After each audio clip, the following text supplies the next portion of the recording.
Now, there was no point in you watching on camera while I drew the rest of these bisectors.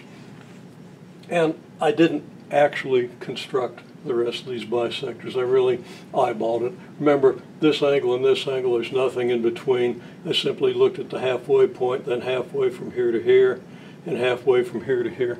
So there are discrepancies in the way I eyeballed these things. However, it should be clear that if we had completely accurate construction tools and knew how to use them with complete accuracy, we would have obtained a good set of, an accurate set of points on the circle. Now, as you know, to get the graph of the sine function, we have to project these points, excuse me, onto the y-axis. So, how do we do the projection? Well, I'm going to choose this point here. Okay, this point on the circle. And I can make an arc here and here. And I've already done this just in case the chalk falls off of the compass, which is probably reasonably likely. Okay, now I've just drawn these arcs.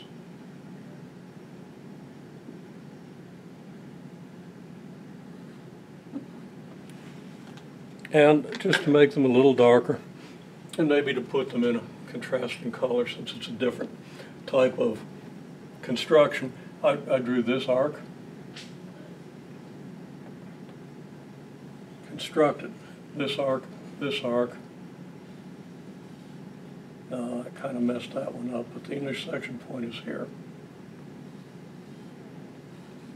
Trying to make these things too curvy. And here. Okay, so you pretty much see where these arcs were.